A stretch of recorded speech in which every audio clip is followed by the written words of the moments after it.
Hello, everyone, and welcome to episode 8 of Unmasking COVID, our podcast aimed at sharing personal stories and connecting with our communities during this pandemic. This episode, we are joined by Ty, Daniel, and Ashwin. To start off, would you like to quickly introduce yourselves? Yeah, sure. My name's Ty. I just finished my first year of computer science and business administration at the University of Waterloo. And for the past couple months of the COVID-19 pandemic, I've become an amateur runner. Hi, my name is Ashwin. I just finished first year of MedSci at Western University. I guess during quarantine, I've been doing a global health fellowship with FIMRIC, as well as volunteering with Seniors with Skills. So that's been something that's been keeping me busy. Oh, and summer school as well.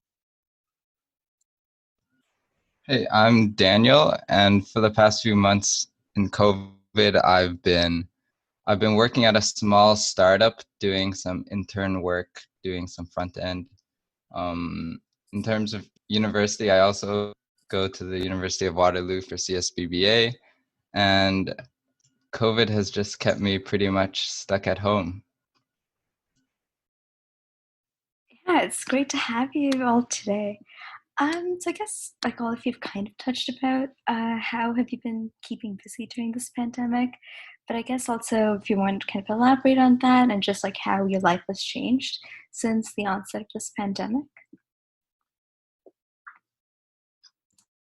I think definitely the first thing obviously with everyone is having to stay home a lot and definitely interacting with my family a lot more than I did in university, especially since I lived on campus. So I guess wasn't as used to staying with them for such long periods as I used to just because of that first year at university.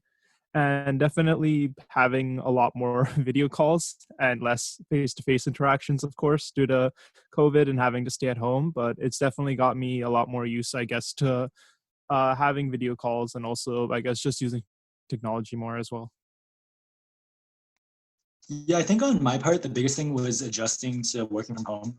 I'm currently on an internship this summer where it is a tech-based job, but not having stand-up meetings and not having to interact with my coworkers and my managers, I guess, has been like a really big change because it's something you take for granted, like the daily social interactions. And I guess removing that from the equation just makes you feel a little bit more lonely at home. I think something else interesting is just how much more you appreciate those moments where you do go out. I think Tyler mentioned it earlier. He started running a lot more during COVID, and that's something that I found to be really helpful for me too. Just finding moments where I can go out, whether it's running on my own, running with my brother. I've tried to pull him out, although it's not been the most successful. Yeah, it's finding those moments where you can go out and see the sun, see open air, and you just get excited about the day where COVID kind of starts calming down.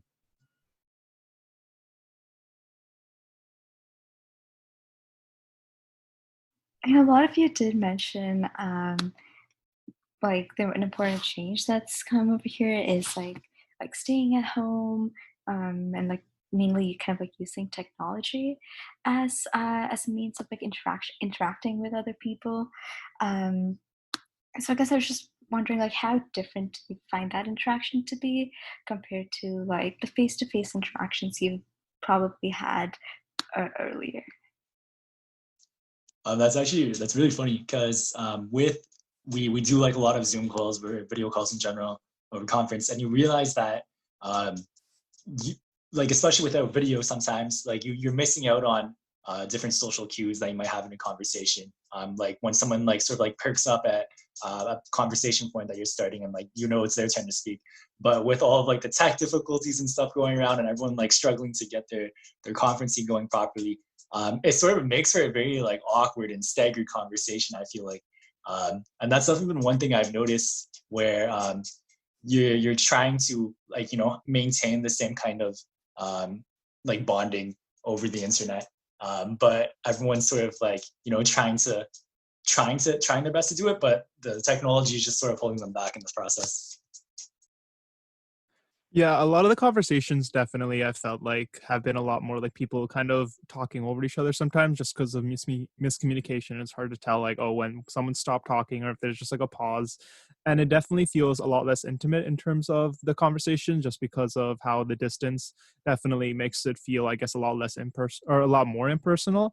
And that even if you were doing video calls, it doesn't feel, I guess, like this. It's definitely not a substitute for face-to-face interactions. And it's something that I think a lot of people are getting more used to, is seeing people through a computer screen rather than actually being able to see them in person, because a lot of people's jobs are very reliant on face-to-face interactions and meeting people frequently. So having to convert a lot of that to like things like Zoom calls and phone calls is definitely like a big shift for people. Like I know especially my mom definitely works a lot with people, so having to shift mainly to Zoom calls was like a big change for her, and she had to get used to that. And I think definitely, if I were to say a positive about it, it definitely, I think, helps with convenience, because having to meet people in person is a lot more time consuming in terms of you might have to go to a certain place or you might have to try to plan like a time to meet. But having a Zoom call is definitely a lot easier because you're already at home, and it's something that you can schedule without having like a lot of, I guess, resistance with.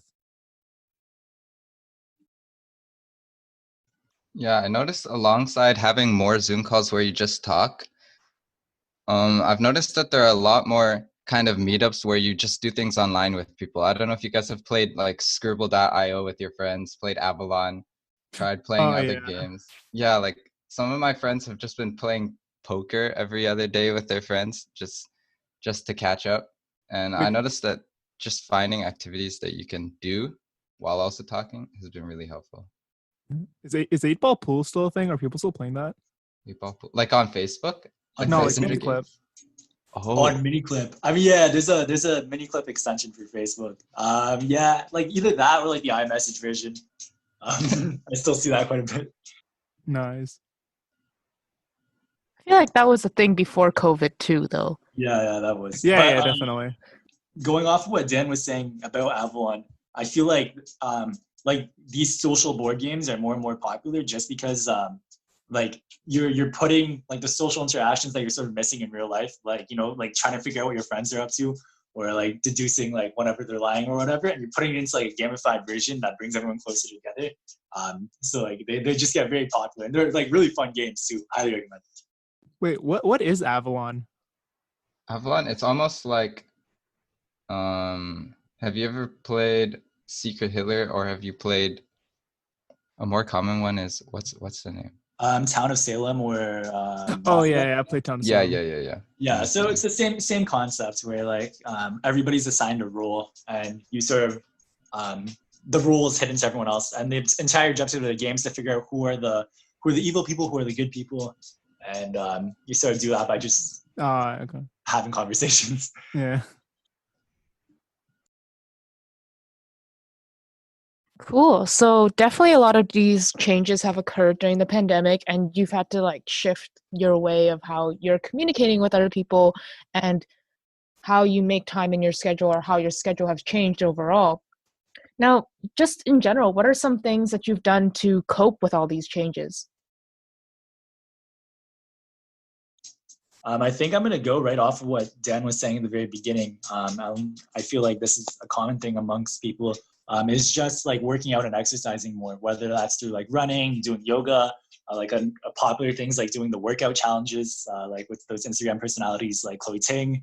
Um, like I feel like having some sort of routine that reminds you of like either daily life at school or at work, I guess for older people, is really nice because it gives you a sense of fulfillment as like you're progressing, and also like it's a change of environment, right? Like you get to leave the confines of your bedroom or your office and sort of just move around and de-stress. So I, quarantine's like a time to pick up new hobbies. And I feel like it's like one of the easiest things to do and one of the most beneficial ones for your health, I guess.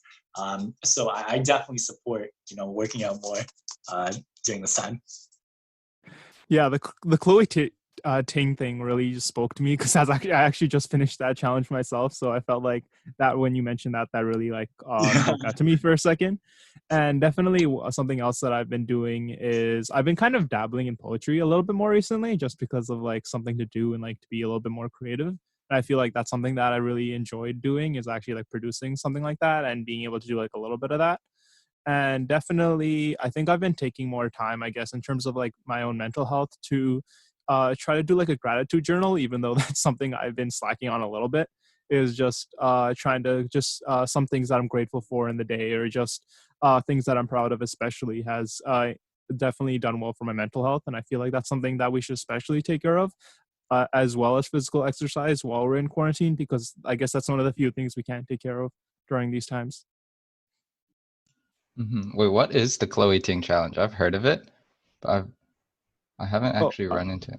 oh, she's done like multiple, but the one I did was like, it was like almost like a month, and it was like it was like she does it yearly. It's like the summer shred challenge.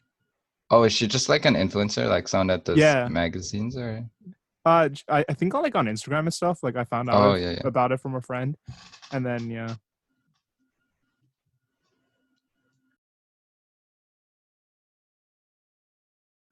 Cool.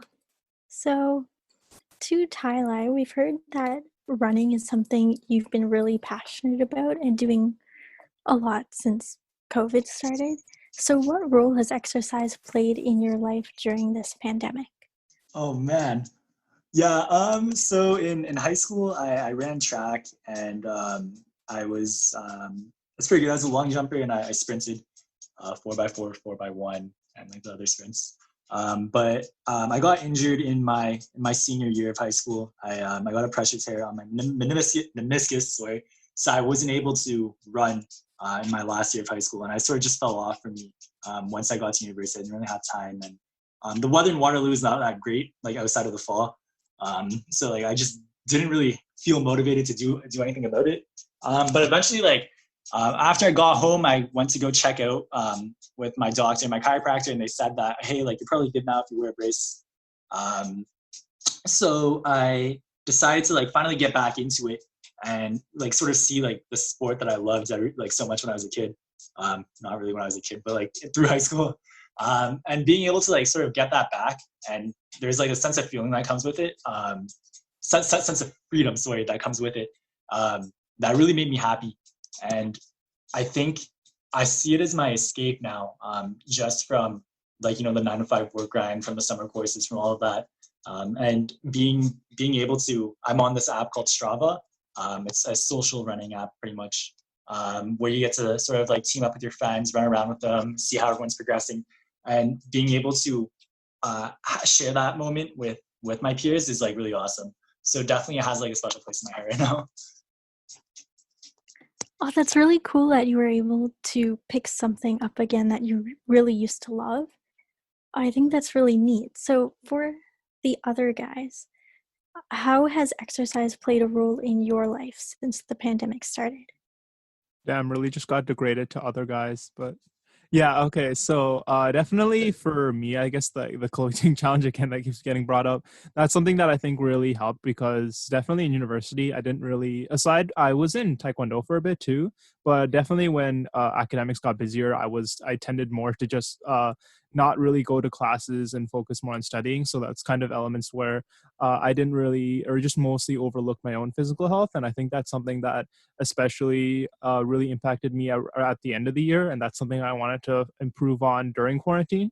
So I think that's something that definitely helped with, and not only just with your own physical health, but definitely exercise always helps with your mental health as well. And I think that's something that I was really passionate about, especially, and just because of, I guess I just wanted to be healthier, especially because of how during, well, at least my time at Western a lot, I felt like my sweet tooth was getting a little out of control. So I was definitely eating a lot more sweets than I usually would. And I feel like definitely the exercise really helped in, I guess, curbing my sweet tooth a bit as well.